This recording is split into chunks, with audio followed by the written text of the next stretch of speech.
Muy buenos días, El Salvador, miércoles 14 de febrero. Hoy es miércoles de ceniza. Hoy inicia la cuaresma para todos los cristianos católicos. Hoy inicia un periodo muy interesante a nivel religioso, pero también así como las costumbres que tenemos en el país también. Hoy comienza un montón de cosas interesantes. Mire, siempre en nuestro país hay un gran calor en estos días, ¿verdad? Luego los zancudos, también se ponen de moda los zancudos en esta época, pero también se ponen de moda la comida, los rellenos de pescado, los jocotes, todas las cosas en miel empiezan a ponerse de moda. Así es que aquellos que están añorando echarse unos jocotes de corona, ya se ponen un montón de frutas y también mangos en miel, jocotes en miel, tantas cosas interesantes, bonitas, ricas que comemos los salvadoreños. Pero hoy comienza la cuaresma y hoy es también el Día de la Amistad también, que se celebra más o menos aquí en nuestro país. Esta mañana de miércoles ya me acompaña en el estudio Saúl Hernández, director de Focos TV. Sí, usted conocía de Focos TV con interesantes investigaciones que siguen aportándole al país, siguen aportándole al periodismo nacional con mucha valentía. Y Saúl Hernández es su director y está con nosotros esta mañana y vamos a analizar, por supuesto, la coyuntura electoral que vivimos. Saúl, gracias por estar con nosotros. Julio, gracias por la invitación y también un saludo a tu audiencia.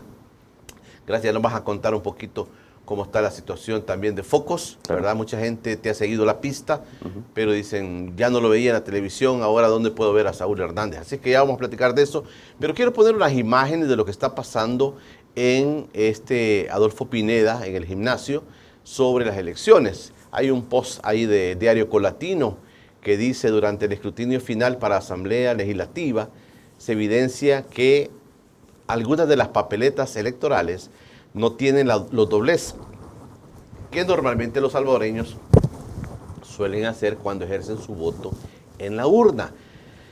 Estas papeletas tienen en su mayoría marcas de Nuevas Ideas.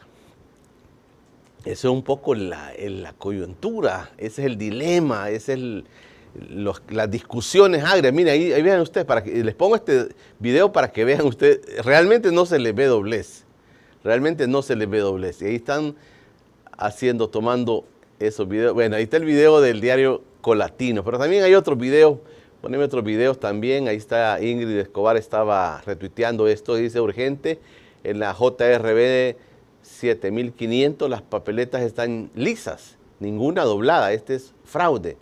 Reporto en tiempo real desde el Gimnasio Nacional. Ay, es video de Ingrid, mire, ahí está Ingrid, y realmente es un tema interesante, no se le ve doblez a las papeletas, dice, y ellos están argumentando, la oposición está argumentando que las trajeron y las pusieron ahí, así, las marcaron con Nuevas Ideas. Bueno, eso es lo que se vive en estos días en el gimnasio Adolfo Pineda. Veamos qué más tenemos ahí. Hay otro también del Colatino. Ese es un poco, Ruth Eleonora López denuncia que el sistema se ha caído en el escrutinio final de un evento electoral que cuesta 70 millones. Dice, miren, así es el ambiente. Yo les quería poner el video para que vean el ambiente que se vive en la asamblea, ¿cómo se llama el gimnasio? Adolfo Pineda. No, parece la asamblea, pero no. De la asamblea. Bueno, así es el ambiente, miren, bien alegre están los muchachos ahí haciendo el conteo de votos. Y otros, papeletas casi impecables, sin dobleces, y ahora resulta que aparecen marcadas con plumón y no con crayón. No hace falta decir cuál bandera está marcada. El que tenga ojos que vea, miren, vea usted. Le han contado, no le van a decir, ahí está, mire, este es el video que está diciendo lo que denuncia esta gente, de que no sean, o sea, uno dobla las papeletas cuando vota y la echa a la urna, pero estas están como nuevitas ahí, según lo que ahí se ve en el video, ¿verdad? Bueno, ahí estamos, miren, nada más para ambientar un poquito de lo que vamos a hablar. La cobertura periodística también ha estado bastante interesante en ese lugar, en esos espacios, desde el domingo 4 de febrero.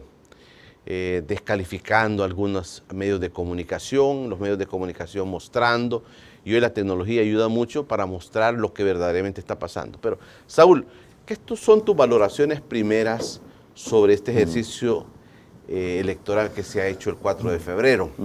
Algunos consideran, como Carlos Araujo ayer que dijo, es que ya todo estaba hecho antes de las elecciones, y su tesis es durante las elecciones y después de las elecciones, no hay fraude. Eso se construyó antes, dijo él. Tu valoración, Saúl, para que comencemos a platicar un poco de esto. Bueno, gracias nuevamente por la invitación y un gusto estar nuevamente en esta casa. A ver, Julio, yo creo que tal cual lo han venido señalando tanto analistas como desde el mismo periodismo, lo hemos respaldado con evidencia. El fracaso del proceso de transmisión de resultados, pero lo que vino después respecto al proceso de asignación de escaños en la Asamblea Legislativa, solo es resultado de una serie de eventos desafortunados que tienen a un principal actor al centro de la incógnita y el cuestionamiento, y es el Tribunal Supremo Electoral, ¿verdad? Un Tribunal Supremo Electoral que a la fecha demostró no poder ser aplicador de la ley electoral, una materia en la que tiene completa autonomía y además es la entidad a nivel constitucional que tiene la atribución de poder regular todo lo relativo, incluso a procedimientos que tienen que ver mucho antes de la elección del 4 de febrero con la regulación de una campaña adelantada, por ejemplo, sobre la prevalencia de cargos públicos por parte de funcionarios que estaban en campaña electoral también, sobre pronunciamientos más contundentes respecto a la entrega de deuda política, respecto a inscripción de partidos políticos también en procesos irregulares. Recordemos el caso de Fuerza Solidaria, que fue un caso que fue reporteado, pero también alrededor de esta inscripción hubo una serie de irregularidades fuera de tiempo que fue denunciada, pero otra serie de actos más que desde Focus, incluso desde octubre de 2021, yo estaba revisando cuándo fue la primera publicación en la que Focus comenzó a trabajar el seguimiento de esta elección del 4 de febrero de 2024, y en octubre de 2021 nosotros hicimos una publicación en la que ya revelábamos que el Tribunal Supremo Electoral, este Tribunal Supremo Electoral, estaba ya haciendo algunos movimientos en su unidad de sistemas informáticos, la UCI. Ahí había ya identificado e incorporado a una persona que venía directamente de Casa Presidencial, a una persona que venía de la Secretaría de Innovación de la Presidencia. Esta persona también tenía vínculos anteriormente en la gestión de la Alcaldía Municipal de San Salvador durante la gestión de Nayib Bukele.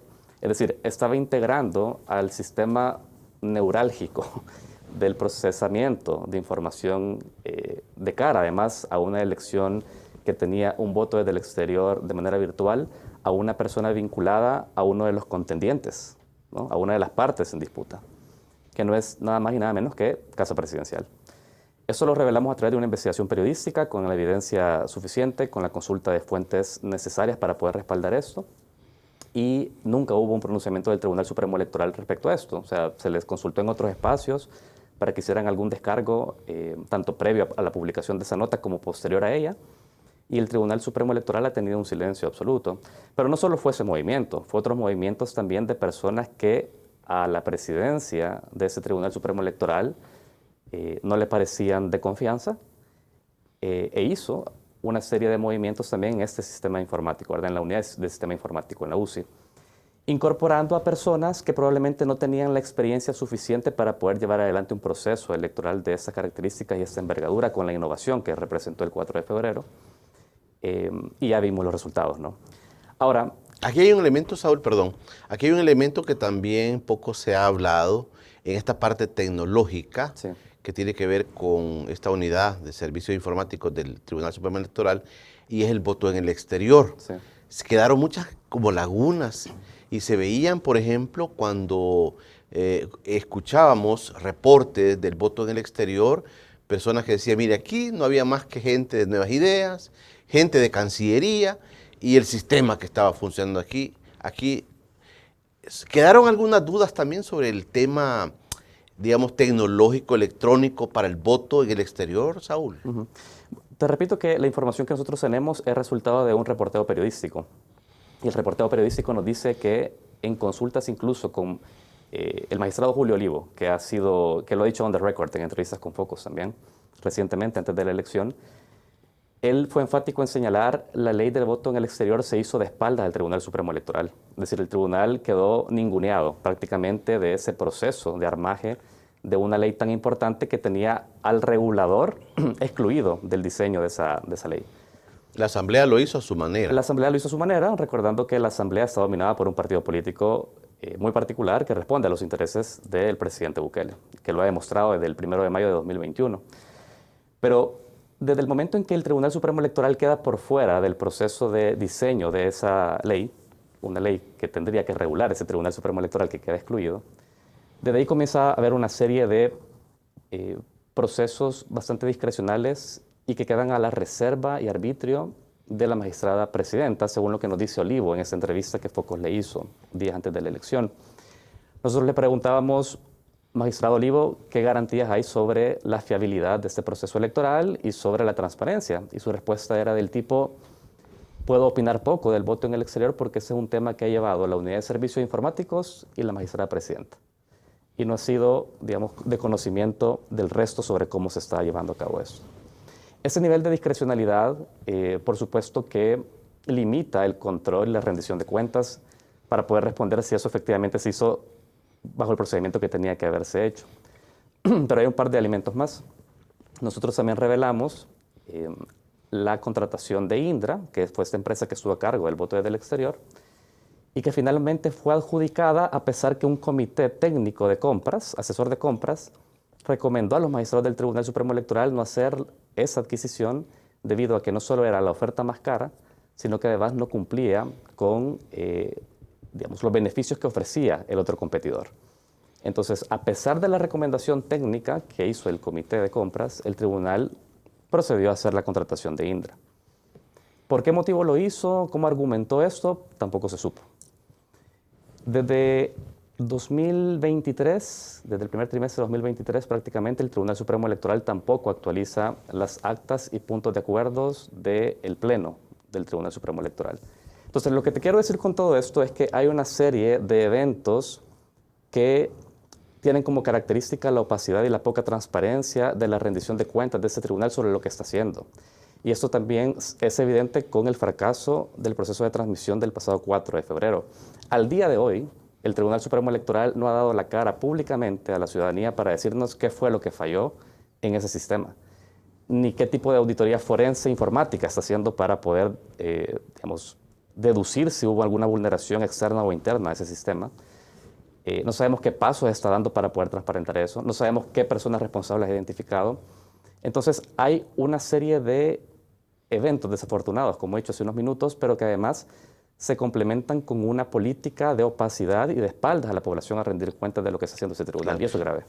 Claro, voy a retomar este tema de lo que pasa actualmente y sobre estos fallos que se detectaron desde el 4 de febrero, Saúl.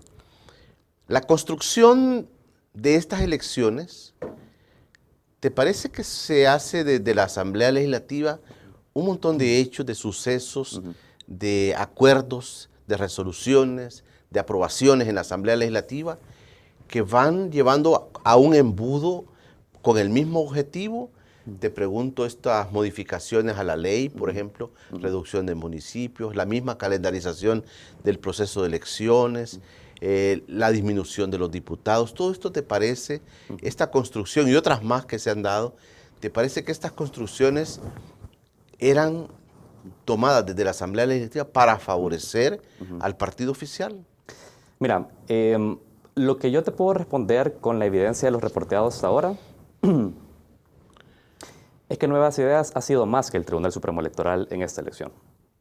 Es decir, el partido de gobierno desde su Asamblea Legislativa, pero a través también de sus autoridades temporales, a través de las juntas receptoras de votos, también la manera en la que se conformaron esas juntas finalmente y que probablemente responden a este tipo de irregularidades que estamos viendo en esas imágenes que expusiste hace unos minutos, ha logrado ser mucho más incidente en la organización electoral que propio Tribunal Supremo, que no ha tenido la capacidad de poner frenos y regular esa prevalencia de Nuevas Ideas respecto al resto de candidatos contendientes en esta elección. ¿Y por qué te digo esto? Porque, bueno, desde el diseño de esa ley, desde el exterior, desde las reformas que dibujan un nuevo mapa político-administrativo de El Salvador con 44 municipios de los 262 que eran, la reducción de diputados a 60, la reforma que deroga la prohibición de cualquier cambio a la ley electoral un año antes de la elección. O sea, toda esa serie de eventos que tienen lugar en el marco del debate legislativo es promovida por el partido Nuevas Ideas, que tiene mayorías actualmente en el Congreso. Todas esas reformas no tuvieron como participación activa el Tribunal Supremo Electoral, quien debería aplicar esas reformas. Y te repito entonces con esa evidencia, Nuevas Ideas ha tenido mayor capacidad de dictar las reglas de este juego que el propio tribunal a la hora de poder hacer una modificación o poner un pero incluso a ese tipo de reformas. No lo ha hecho. No lo ha hecho y también se suma esto a la inscripción del presidente en funciones, ¿verdad? Que bueno, solicitó un permiso para poder competir en esta elección presidencial, pero que como está hartamente discutido, ¿verdad? No correspondía a su competencia en esta elección presidencial. 6 veces lo prohíbe la Constitución. Aún así hubo una inscripción de este candidato. Entonces, lo que no te puedo decir de manera categórica que ha habido una disposición del Tribunal Supremo Electoral a fallar siempre a favor de Nuevas Ideas para favorecerlo en este proceso electoral. Lo que sí te puedo decir es que su omisión respecto a la manera en la que Nuevas Ideas ha ido diseñando ese proceso, incluso en la manera en la que están vigilando este escrutinio final, ese silencio, esa inacción, esa omisión, por supuesto que está dejando muchas dudas respecto a la independencia y la integridad del tribunal. Hay un elemento que algunas personas critican de la oposición partidaria, digamos, de decir, pero es que ellos fueron responsables porque no estaban ahí. Pero hoy, por ejemplo, que se está manejando todo el conteo y están las urnas, es que no estaban ahí. Ayer lo decía Carlos Araujo acá. Bueno, dijo, si en esto de las cajas, aquí hay responsabilidad de todos, dijo. Si se cuestiona el tema de las cajas, pero ahí tenían que estar los partidos políticos. Los partidos políticos también, Saúl, han dicho que cuando no se les paga la deuda política a ellos, dijeron ellos, parece que es insignificante, pero no es así. Ellos no tenían los recursos como para poder meter su maquinaria electoral a este proceso. Y que esta es otra debilidad que se nota. Entonces, es fácil decir, bien, la oposición debió estar ahí, pero ya en la práctica, ¿cómo lograba mantener o sostener esa maquinaria electoral, Saúl? Bueno, hay que tener en cuenta que los partidos políticos en este país, hoy por hoy, atraviesan una crisis profunda a nivel de su identidad, a nivel de la representación hacia los ciudadanos. O sea, si vemos estos números en la elección presidencial, donde hay prácticamente un desconocimiento de la oposición como alternativa a la presidencia, es porque a la gente no le está conectando la propuesta de gobierno de la parte de la oposición. Eso es algo claro y hay que decirlo. Pero adicionalmente, tal como vos decís, esa crisis de representación política también representa una crisis de la sostenibilidad financiera de los partidos políticos, quienes se alimentan a través de una deuda política para hacer su financiamiento de campañas, pero que también ha demostrado en la práctica ser el financiamiento de la operación electoral. Y el Ministerio de Hacienda de este gobierno no entregó esa deuda política en tiempos a los partidos políticos para poder nutrir la operación el día ¿verdad? El día en la que requerían una serie de vigilantes en cada una de las juntas. La deuda de las elecciones pasadas y el adelanto que también les dan, entiendo, para estas elecciones. Correcto, pero ese fondo no llegó, ¿verdad? No llegó. Y hace poco, incluso con Carlos Araujo, por cierto, en un intercambio de tweets, él decía que no era competencia del Tribunal Supremo Electoral el tema de la deuda política, pero al Tribunal Supremo Electoral sí le corresponde la aplicación de la ley electoral, y la ley electoral habla sobre la deuda política y habla sobre la necesidad de este instrumento para el financiamiento de los partidos políticos. El Tribunal Supremo Electoral, y eso dicho por Olivo también en Focus, no se pronunció y prefirió no intervenir respecto a la omisión de Hacienda de entregar este financiamiento a los partidos políticos. Ahí también hay nuevamente una acción de preferir callar cuando vos, como Tribunal Supremo Electoral, sos el garante de que las condiciones sean equilibradas para todos los partidos políticos, independientemente de las características de la preferencia electoral de los salvadoreños, que eso al final se dirime en una elección, el día que se vota.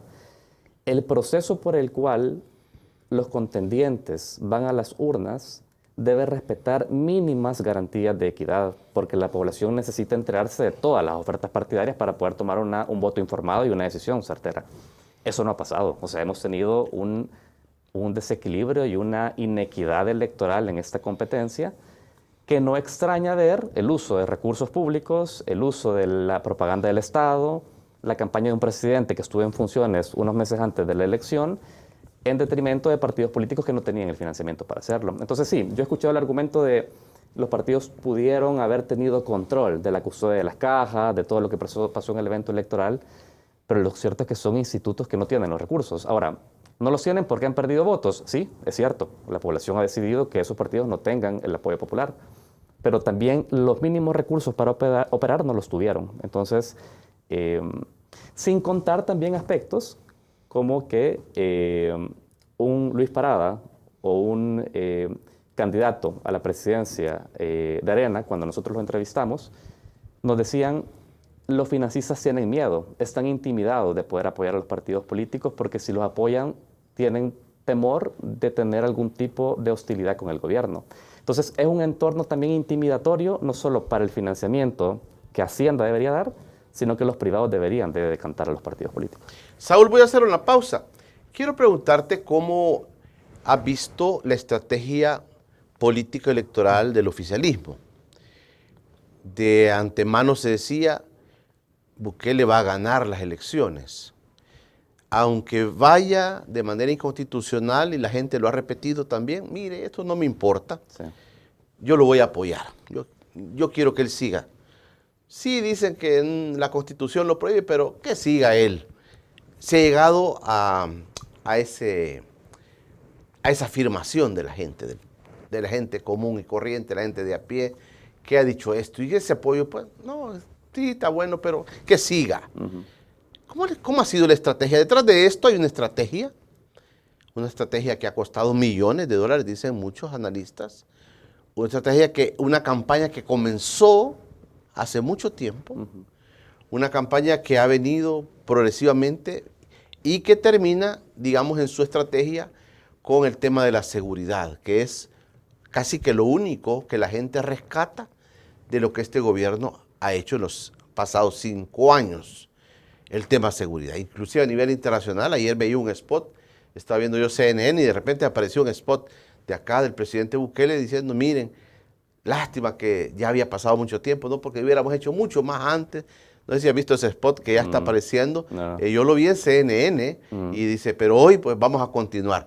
Pero a llegar a asumir, llegar a decir, bueno, ni modo, y aquí viene mucho tiempo más para que pero el tema seguridad como que fue la centralidad de todo esto. Te pregunto esto, ¿cómo ves esta estrategia? ¿Cuándo inició?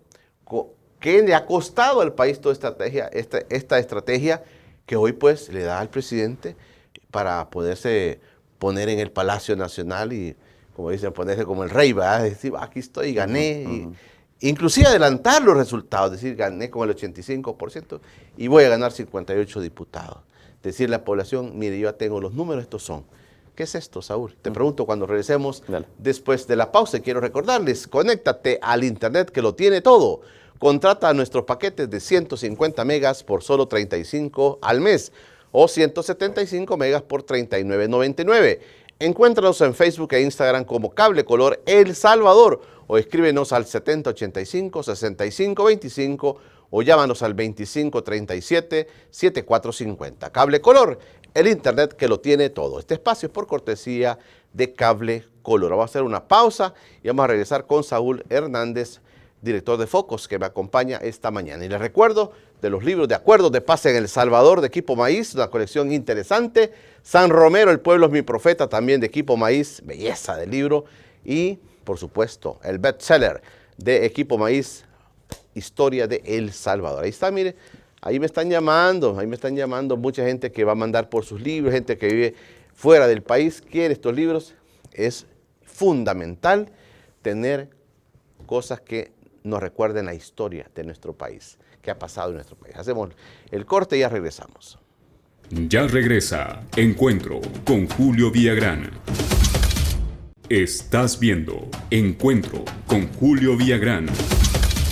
Estamos de regreso en el Encuentro con Julio Villagrán en este miércoles 14 de febrero. Hoy es día del amor y la amistad. Saludos para todos nuestros amigos.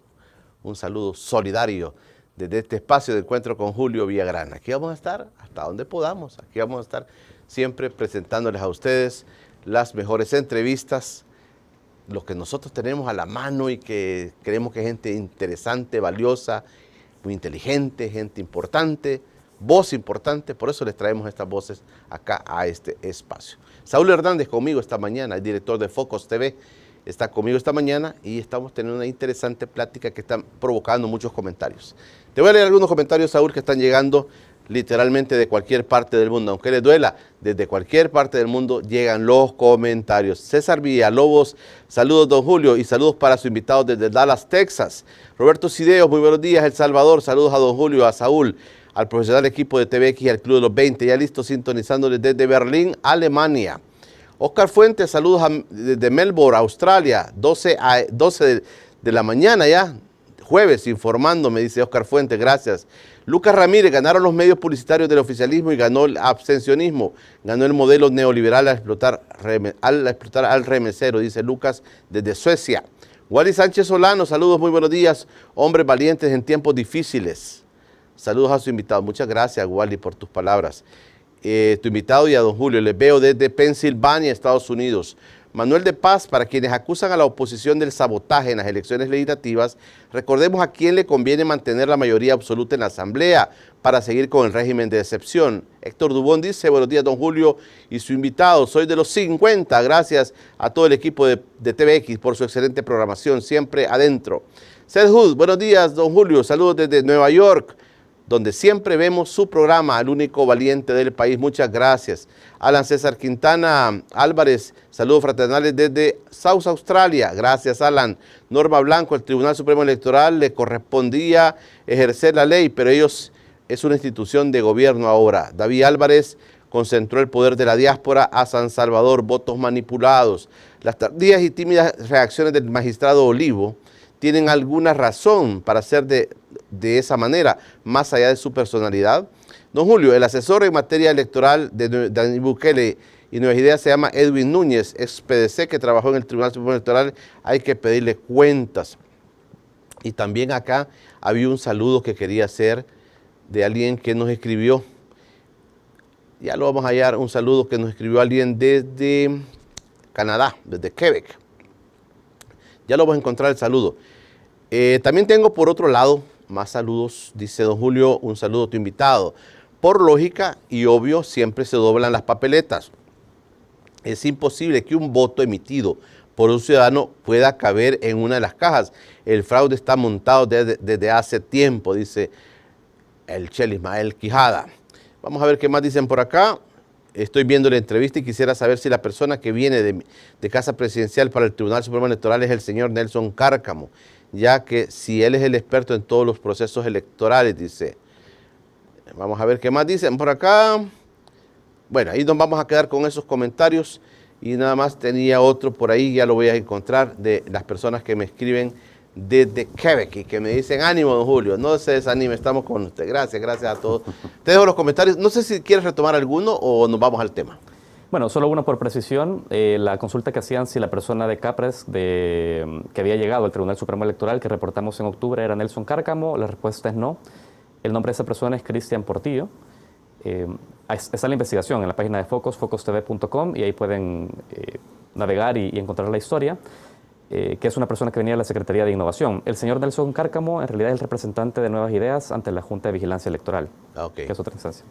Saúl, yo te dejaba planteado un poquito esto, lo que pasó antes de las elecciones, toda una estrategia comunicacional también, que dicen que son los venezolanos, pero como no hay información, pues no se puede saber. ¿Va? Pero dicen, unos venezolanos están planificando toda la estrategia comunicacional, propagandística del presidente, que lo posicionen de la manera como lo posicionan, no solamente nacionalmente, sino internacionalmente, Saúl. Claro. Hay un posicionamiento del presidente Bukele muy fuerte.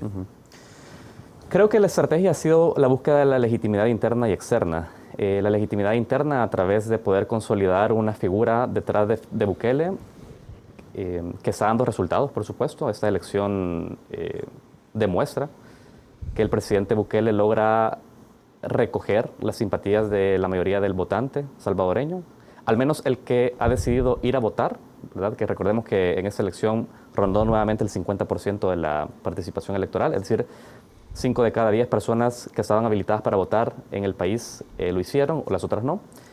Lo cual también es curioso porque esto viene arrastrando un porcentaje de participación que también se reflejó en el año 2019, cuando fue la primera elección del presidente Bukele, de manera que no ha despertado esto una participación nueva de votantes al ejercicio de los comicios. Pero, digamos, ha logrado tener esa mayoría de votos en esta elección el presidente y por lo tanto demuestra que su estrategia está funcionando. Y no solo eso, sino que está tomando una ventaja interesante respecto a los partidos de oposición política. ¿Cómo se construye esto? Bueno, yo creo que esto es un proceso bastante complejo, no lineal, como lo hablamos en el corte. Son múltiples las causas que derivan a una popularidad tan alta del presidente Bukele y, de alguna manera, para simplificar, en honor al espacio, digamos, de esta entrevista, yo diría que el principal activo del presidente Bukele en su estrategia es saber escuchar, ¿sabes? Él lo hace a través de distintos procedimientos, tecnologías e instrumentos que permiten levantar la opinión pública en el país y actuar en consecuencia a ello. Digamos, si alguien está invirtiendo en escucha digital, en escucha ciudadana en territorio, es el equipo del presidente Bukele. Y eso le permite entonces ser muy preciso en cuanto a qué decir, cómo decirlo y cuándo decirlo. Entonces, si vos tenés de esa manera precisa... Es como palpar lo que la gente está pensando en el país. Es tener sí, exactamente. Es tener la capacidad de ser asertivo, digamos, de decir, vaya, en este momento no es el tema... O sea, se pondera más la seguridad que la economía, por ejemplo, ¿verdad? Entonces, la pregunta... O sea, hay mucha discusión sobre... Sí, ha dado seguridad, pero la economía sigue estancada. Bueno, probablemente las encuestas y la escucha en el territorio destaquen que la seguridad, como es natural también y por sentido común, se posicionará como la principal demanda de un país, porque sin seguridad no hay, o sea, si no tenés seguridad no hay garantía de vida. Si no hay garantía de vida, no hay garantía de que puedas hacer tus operaciones y tu actividad económica. Entonces, digamos, en la escala de necesidades primarias, la vida se posiciona como lo fundamental en cuanto a la sobrevivencia en un contexto hostil de criminalidad en el país, como la que El Salvador ha tenido durante los últimos años. Entonces logró atender ese tema. Las formas en las que lo hizo también es importante señalarlas y por eso desde el periodismo y organismos en derechos humanos se ha hecho énfasis que eso no se construyó por arte de magia. O sea, que hay evidencias de acercamientos con grupos criminales respecto a el proceso por el cual hubo en coincidencia una reducción de asesinatos. Okay. Pero también a través de, y esta creo yo que es la capacidad que estamos viendo no solo en liderazgos como Bukele, sino que también en liderazgos como Milei, por ejemplo, en Argentina, y otros liderazgos que además tienen la característica de ser gobiernos conservadores, o sea, son gobiernos desde las derechas, que recogen el descontento popular y que se posicionan como anti-establishment, como outsiders del sistema. Sí. Rápidamente. Que no manifiestan su ideología. No manifiestan su ideología, se posicionan más allá del bien y el mal, han venido a rescatar a un pueblo que ha sido oprimido y que no ha sido escuchado, y que ahora no nos interesa discutir sobre las diferentes visiones que hacen a la política, sino que nos interesa resolver. Nuestra función aquí es resolverle el problema a la gente. Así como en Argentina la inflación es un problema, y el presidente Milei dijo, inflación, suprimamos el Banco Central de Argentina. O sea, su campaña fue suprimir el Banco Central. En el caso de la delincuencia, en El Salvador es, ¿qué hacemos? Establecemos un régimen de excepción, construimos la cárcel más grande de América Latina. Fíjate que escuchando esta parte, perdón, Saúl, escuchando esta parte que es interesante, ayer estaba viendo, por ejemplo, cuando Slim estaba dando su discurso antier, dio una conferencia de 4 horas, Carlos Slim, en México, que la da una vez al año, entiendo, y le preguntaron sobre el gobierno de López Obrador y dijo, sí, no quiero hablar mucho de eso. Cuando termine el periodo voy a hablar de ello. Pero lo que él manifestaba y lo que muchas personas manifiestan en el mundo, por lo menos en Latinoamérica, es que la prioridad debe ser la seguridad. Sí. Y cuando dicen ese tema, ya te imaginas lo que viene a continuación. Claro. Viene, bueno, así como Nayib Bukele la está implementando en El Salvador. O sea, la estrategia muy bien pensada, del tema de posicionar. ¿Qué es lo que a la gente le preocupa? El tema de seguridad. Y ahí está. Pero fíjate que eso responde también a eso último que te mencionaba, o sea, esa capacidad de simplificación de problemas complejos. Es decir, es tanto el hartazgo social respecto a escuchar tantas propuestas complejas de política pública para resolver asuntos que se tardan tanto en ver palpable un resultado, ¿verdad? La capacidad que tuvo este gobierno en hacer todo el artilugio y movimientos de acercamientos con estructuras criminales, pero también el régimen de excepción, a partir de haber quitado del camino a una sala de lo constitucional que se lo pudo haber, fallado como inconstitucional ese régimen de excepción, o un fiscal general que probablemente ante algún abuso de poder o algún potencial delito investigara, acciones del Ejecutivo, de la Asamblea Legislativa, solicitara retirar fueros. Cuando quita del camino eso, prácticamente tiene una vía entre diseñar la solución del Ejecutivo, plasmarlo en una ley que la Asamblea Legislativa mayoritaria aprueba, bajarlo y aplicarlo sin ningún tipo de reparo, porque no hay sala de lo constitucional ni fiscal que vigile. Bueno, eso hizo posible el régimen de excepción, ha hecho posible los empréstitos para las construcciones de obra pública, la construcción de la cárcel. Entonces, cuando desde afuera un ciudadano en Ecuador, que está asediado también por grupos criminales, dice, están asesinando opositores políticos, la delincuencia en la calle es insostenible, pero allá en un país centroamericano llamado El Salvador hay un presidente que hizo un régimen de excepción, no le importaron los derechos humanos y construyó una mega cárcel para capturar a todos y hace redadas masivas. Si hubo violaciones a los derechos humanos en ese régimen de excepción, capturando a personas que no tenían ningún vínculo criminal, que los reportes de derechos humanos indican que hubo torturas o algunos pudieron haber muerto también en esas cárceles, cuando no se señala que eso no tiene de excepción nada, sino que es permanente, cuando esto ocurre y esos matices no son analizados, obviamente es fácil comprarse la historia que un régimen de excepción y una mega cárcel resuelven el asunto. Pero hay situaciones ahí, hay aspectos de detalle que es necesario contarle al mundo, primero para poder complejizar más la respuesta y no saber de qué es replicable copy-paste la solución de El Salvador en Ecuador o en otro país de América Latina. Y eso es lo que Bukele ha tenido la capacidad de hacer, poder simplificar el mensaje y no detenernos en estos pequeños asuntos, diría, que son importantes para cualquier democracia de Estado de Derecho, pero que al final a la gente en su día a día no le importan. Porque ha sufrido tanto, sí, o sea, ha habido tanto impacto de la delincuencia que estar discutiendo sobre democracia y derechos humanos termina siendo un asunto de segundo plano porque ya lo perdieron durante esta situación. Ahora, el punto aquí, y eso es lo importante, y con esto quiero cerrar esa parte de esa respuesta, es que está bien resolver la seguridad, Julio. O sea, está bien implementar políticas efectivistas si tenés la voluntad popular para tener una asamblea mayoritaria. Lo que no está bien es que tomes el arbitrio de destituir funcionarios judiciales o del Ministerio Público que no te parecen con tal de llevar adelante tu proyecto que tiene un rédito electoral personal y por otro lado no hacer las cosas de manera correcta o transparente cuando has violado derechos humanos o estás afectando a población inocente.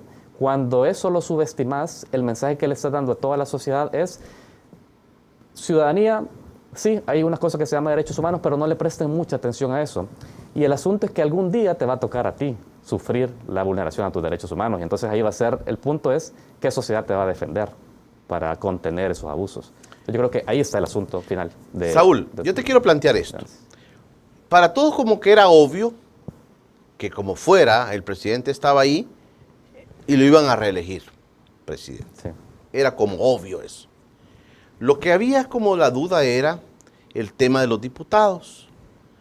La gente empezó y se decía en los medios de comunicación, miren, diputado, y él también en la Vox Populi de la gente decía, miren, es que diputados quizás no, ahí, y comenzó como a crecer aquel sentimiento, aquel pensamiento de equilibremos la cosa.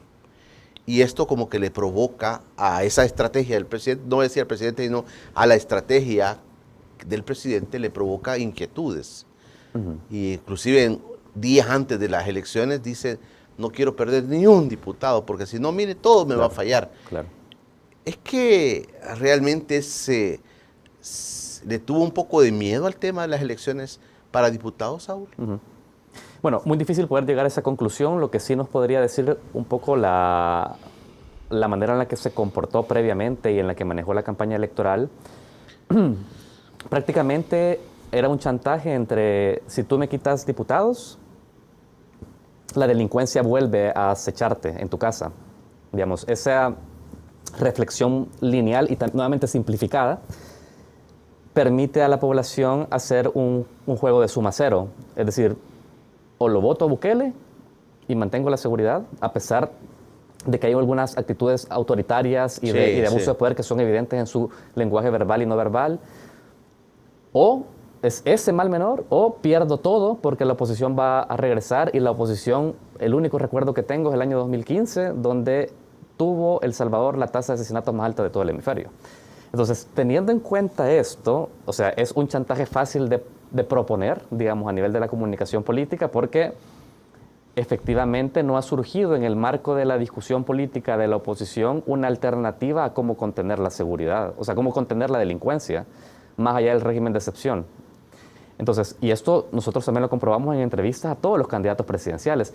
Uno de ellos incluso llegó a decir que mantendría el régimen de excepción si la población así lo deseaba, a pesar de que es un régimen de excepción que muchas personas de ese partido político, hablo del Partido Nuestro Tiempo, habían señalado que no procedía a mantenerlo. Entonces, lo que te quiero decir es que no ha habido una capacidad tampoco del resto de actores políticos de plantear una alternativa.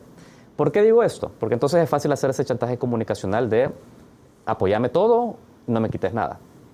Ahora, efectivamente, es decir, perder un voto de una mayoría calificada lo que pondría en cuestionamiento al gobierno es esta capacidad efectivista y hegemónica de poder proponer algo desde Casa Presidencial y vaciarlo en una ley de la República a través de la Asamblea Legislativa, particularmente la aprobación de créditos, la designación de funcionarios de segundo orden como magistrados del órgano judicial, el mismo fiscal general de la República, Procuraduría de Derechos Humanos, es decir, el diseño del Estado salvadoreño a nivel de sus instituciones que están diseñadas y pensadas para ejercer controles mutuos, prácticamente tendría la capacidad, aún si mantiene la mayoría calificada, de seguirlo diseñando a su antojo. ¿Por qué entonces es tan crítico para el presidente no perderlo? Porque representaría no solo tener que negociar con la oposición y ceder aspectos, lo cual puede proyectar una imagen de debilidad, por ejemplo, para él.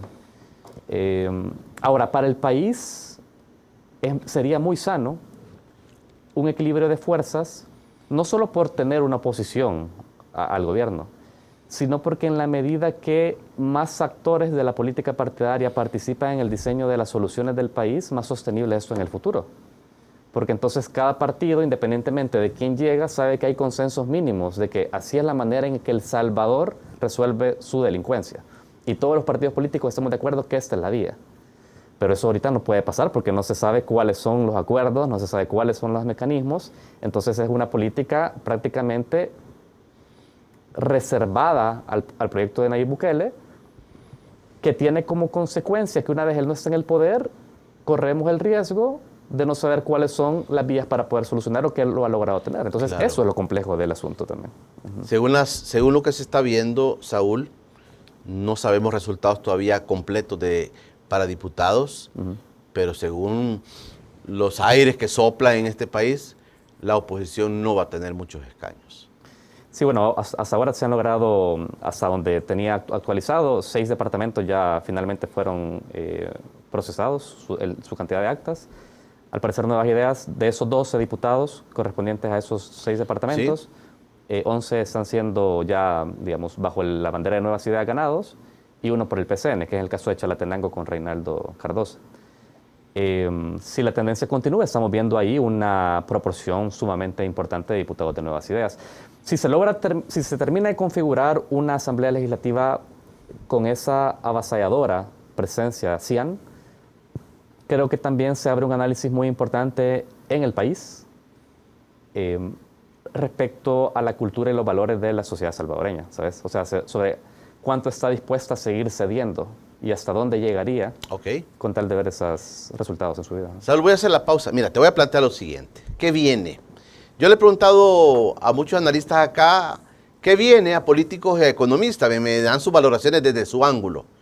Pero ¿qué viene en torno al tema de lo que es la oposición? Porque obviamente el gobierno va en una línea y nos mete, voy a decir así, nos mete inclusive a medios de comunicación como opositores. Nos mete como opositores. Porque tal vez no seguimos el discurso, ¿verdad? Yo pues no tengo la suerte, porque solo 20 me ven, ¿verdad? Entonces no tengo la suerte de tener aquí a diputados, a funcionarios del oficialismo, porque no quieren venir, ¿verdad? Yo he invitado, pero ya desistí de eso porque no vienen. Pero nos meten a un huacal, meten a organizaciones de derechos humanos, a ese huacal de opositores, Sí. pero el país no se maneja solamente con opositores que odian al presidente, odian al oficialismo, no. El país somos todos, y hay medios de comunicación, hay instituciones importantes para el país que las han echado a un mismo huacal, Saúl. ¿Qué viene?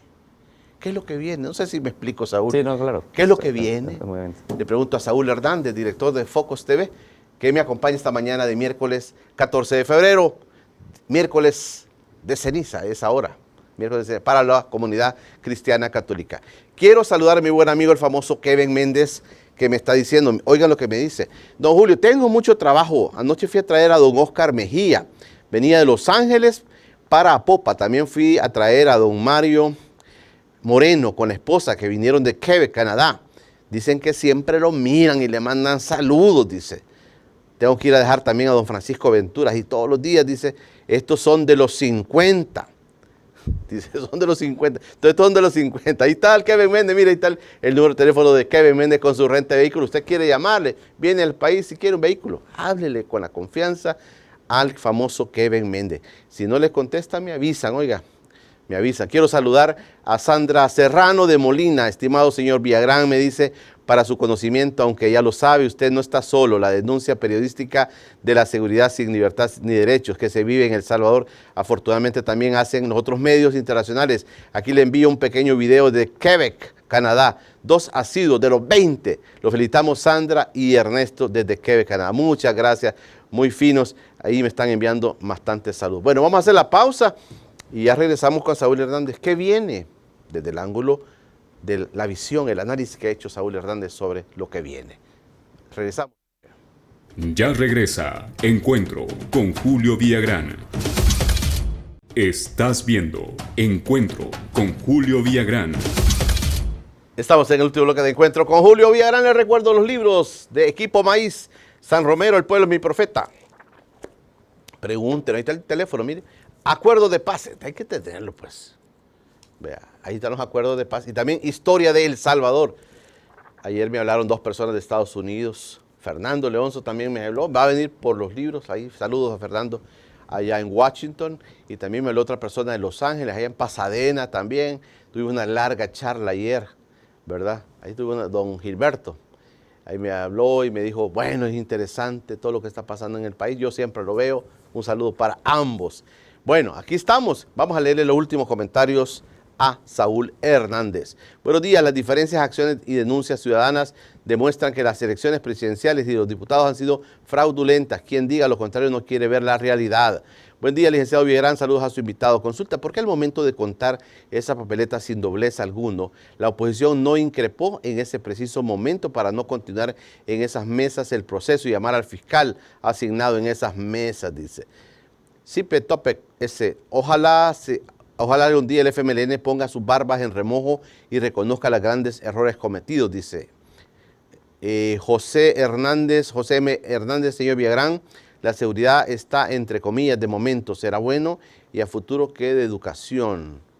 Bueno, ahí están los comentarios, pero yo le planteaba a Saúl qué es lo que viene, porque también Focos es de oposición, medios opositores, chayoteros, los gorgojos, pero en este país los medios de comunicación ejercen una función específica.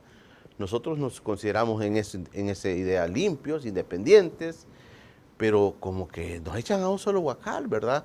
Y también a las organizaciones de derechos humanos, otras instituciones que no son partidarias necesariamente, pero nos han puesto en esos dos planos, Saúl. Es parte de la construcción de la comunicación política, ¿no? Polarizar la sociedad. O sea, estas lecturas maniqueas entre blanco y negro, buenos y malos. Eso permite la construcción de identidad. Recordemos que para que Bukele pudiera lograr llegar a tener ese nivel de aceptación, él tenía que decir que él representaba todo lo que El Salvador había sido hasta ese momento en el que él llegó a la presidencia. Y eso incluía a toda la órbita de actores políticos en la sociedad, incluido organizaciones de sociedad civil y medios de comunicación. Entonces, él al separarse y crear una identidad de lo positivo, de lo nuevo, del cambio, de que no son los mismos de siempre, requería identificar en esos actores que tú has mencionado la oposición como una gran bolsa, ¿verdad? De actores que independientemente del matiz que cumplen y de la función que cumplen en una sociedad, sos opositor si no estás de acuerdo con la palabra del presidente. Ahora, sobre eso hay que recordar un par de cosas. La primera es que ni los medios de comunicación ni las organizaciones de sociedad civil que defienden derechos humanos están compitiendo en un concurso de simpatías. Están haciendo su trabajo en controlar el poder. Y a ningún poder le gusta que lo controlen. Es claro que al presidente no le va a gustar que salgan investigaciones como la que publicó Foco junto con la redacción regional, donde se demuestra que alrededor de 4.7 millones de dólares fueron entregados en concepto de créditos hipotecarios a funcionarios del gobierno de Bukele, incluidos 3 primos del presidente. Esas cosas no le gustan al presidente. Estás contándole costillas. Estás develando aspectos que prefieren mantenerse ocultos. Esa fue la investigación de Focus. Focus junto con la redacción regional, sí, correcto. Una iniciativa de periodismo regional junto con Focus, ¿verdad? Ahora, el asunto sobre esto es el escrutinio también. O sea, nosotros hemos estado vigilando el escrutinio. Bueno, las imágenes que tú has visto ahí son resultado de la capacidad que tiene el periodismo de hacer su trabajo y de decir, aunque el Tribunal Supremo me cante pie juntillas y me diga que está haciendo el procedimiento de forma correcta y que aquí no pasa nada, el procedimiento está desarrollándose con total normalidad, el periodismo está llamado a dudar de esa declaración de ese funcionario y comprobar que lo que el funcionario está diciendo es correcto de su boca a la acción. Y la acción es todas las irregularidades que vos has expuesto en estos videos, ¿verdad? Si el periodismo no existiera, no podríamos tener esa capacidad de denuncia. Entonces la sociedad allá afuera pensaría, las cosas se están desarrollando normalmente, se atrasaron, a saber por qué se habrán atrasado. Sí, sí. No, es que hay unos leves problemas. Sí, sí. Bueno, nuestro rol es decir, mire, el poder le está diciendo a usted que está lloviendo, pero en realidad está haciendo sol allá afuera, o al revés, ¿verdad? Y esa es la función que cumplimos. Entonces, a tu pregunta de, bueno, todos estamos en el saco de la oposición, mira, nosotros no podemos controlar la estrategia política del mandatario en turno. Y si esa estrategia de él está funcionando, bien por él. Ahora, nuestra función es ser persistentes en nuestra labor crítica, porque es la función que cumplimos en la sociedad.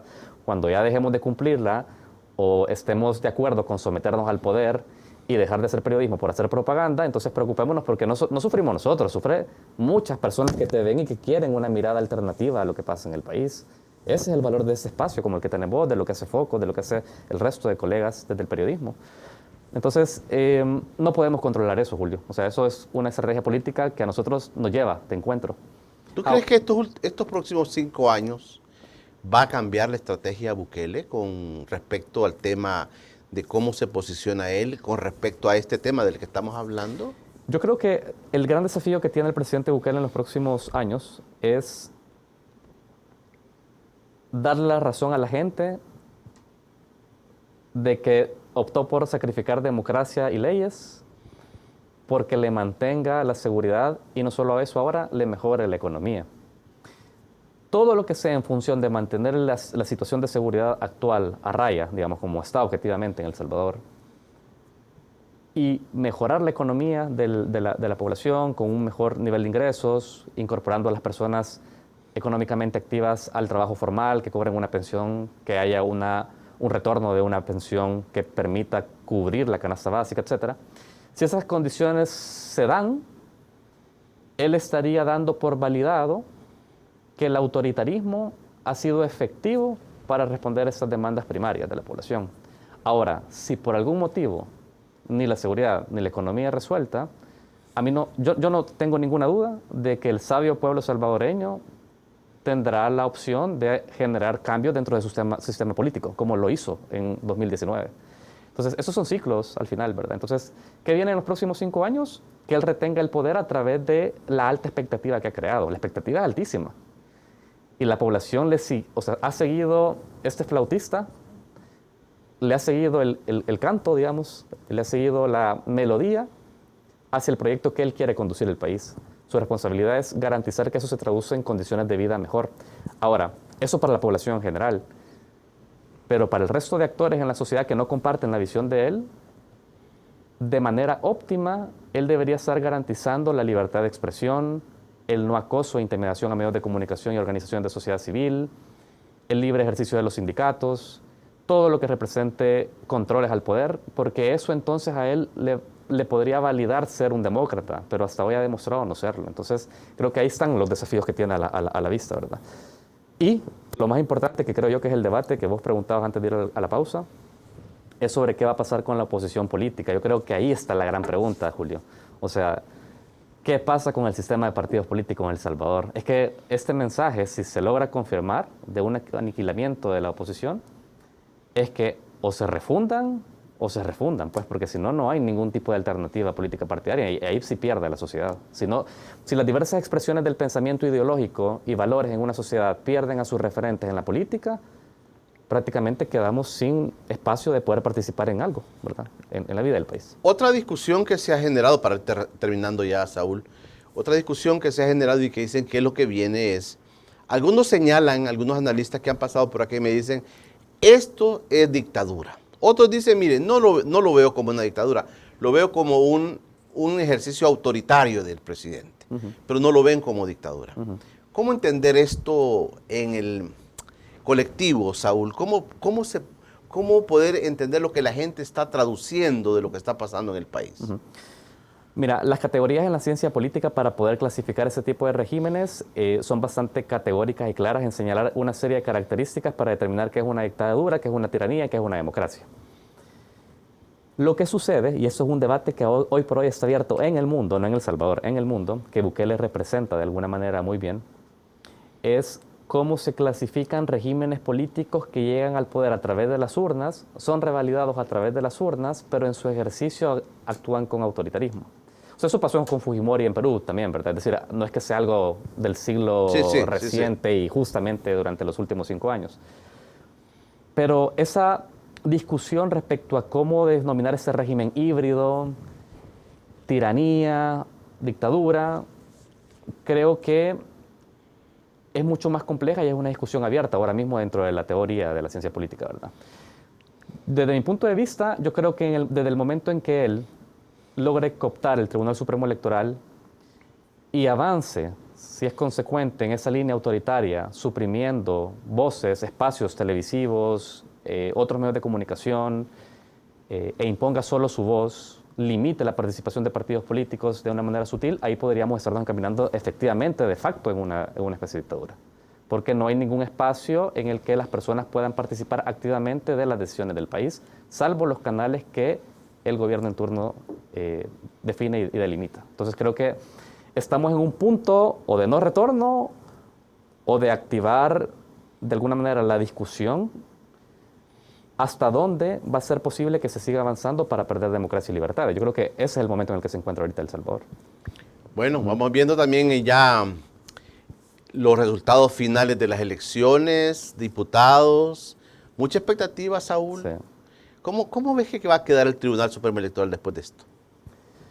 Bueno, mira, sin duda que tenemos algunas fuentes internas dentro del Tribunal Supremo Electoral que han señalado que las cabezas van a rodar a nivel de lo técnico después de esta elección, ¿verdad?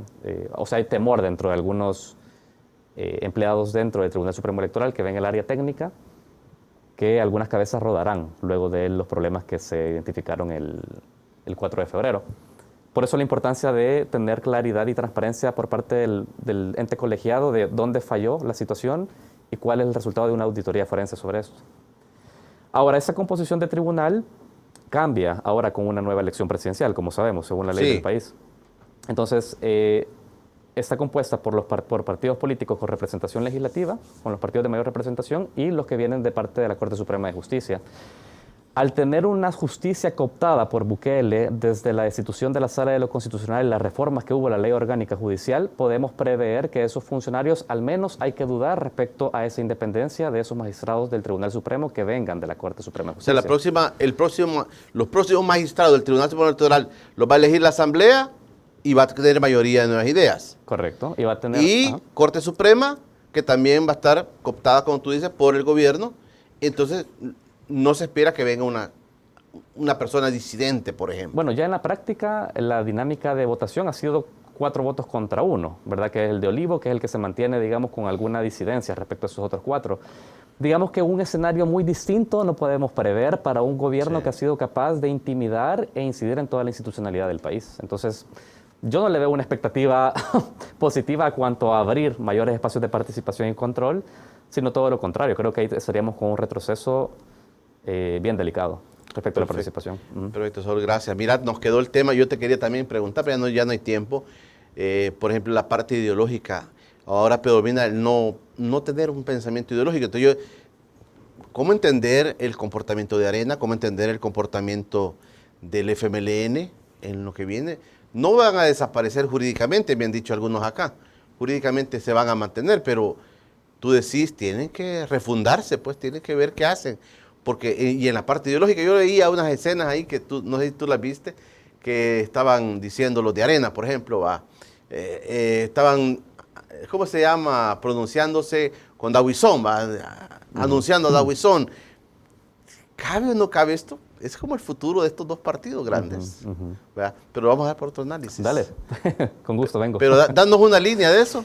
Creo que es interesante que a pesar que nuevas ideas, o el presidente Bukele dice no tener ideología, en la práctica sí tienen ideología. Sí tienen ideología. ¿Y cómo sabes esto? La ideología nos permite identificar quién pierde y quién gana en el diseño de las políticas públicas. Si tú aprobaste una ley de Bitcoin, si tú aprobaste una serie desde tu ejecutivo de permisos a constructoras en áreas protegidas naturales, y estás, digamos, de alguna manera incentivando un sector de actores de inversión al país, estás teniendo una clara intención de beneficio a determinados sectores, mientras la pobreza y la desigualdad incrementa. Entonces, si no atendiste con política social la desigualdad y la pobreza en el país, pero preferiste hacer una ley de Bitcoin e invertir esos millones para un fondo de Bitcoin... Ya te definiste ideológicamente para dónde vas. Tienes claridad que tu prioridad ahora mismo no está en lo social, sino está en generar esa teoría de rebalse que ha demostrado no funcionar, pues. Sí, bueno, perfecto. Nos quedamos ahí. Vamos a tener otro espacio. De seguro te vamos a invitar en los próximos días para que sigamos analizando, Saúl. Saúl Hernández, mi invitado esta mañana, director de Focos, politólogo y comunicador social con mucha relevancia en el país, que nos ha visitado esta mañana el encuentro con Julio Villagrán. Mañana es jueves. Mañana estará con nosotros Julia Evelyn Martínez. Estará con nosotros la economista Julia Evelyn Martínez, que tiene una visión también de lo que va a pasar. Saúl nos deja un escenario para mañana. Dice, la estrategia puede venir en el tema económico. ¿Cómo solventar el tema económico? Solventarle el tema económico al país es regalar cajitas de alimentos que te pueden durar unos días, o la estrategia económica va a ser empleos, aumento del salario, pensiones. ¿Cuál va a ser la estrategia que viene en los próximos 5 años? Eso le vamos a preguntar mañana a Julia Evelyn Martínez. Gracias, Saúl, por estar con nosotros. Mañana nos encontramos de nuevo. Les recuerdo los libros. Ahí están los libros del teléfono para que ustedes puedan. Los libros de historia del Salvador, Acuerdo de Paz, San Romero, El pueblo es mi profeta. Y tienen un costo, ¿verdad? Por supuesto, tienen un costo. Ahí puede, mucha gente dice, don Julio, las tacitas también. Ahí están las tacitas también disponibles. Estamos en la campaña de los viejitos. Voy a ir al 10º lugar. Yo, gracias a todos aquellos que de manera anónima me dicen, Julio, le voy a ayudar. Vamos a ir al 10º lugar a visitar hogar de ancianos en situación de abandono. Tengo 9 hogares que he entregado gracias al apoyo de ustedes. Pero si usted se quedó sin apoyarnos, apóyennos y pues vamos a ir al 10º lugar. Eso viene en los próximos días. Nos quedamos hasta acá. Pasen un feliz día. Hoy es miércoles de ceniza. Recuerde, hoy comienza la cuaresma. Comienzan tantas cosas interesantes. Es una época bonita de nuestro país. Saludos para todos a la distancia también. Nos encontramos mañana jueves.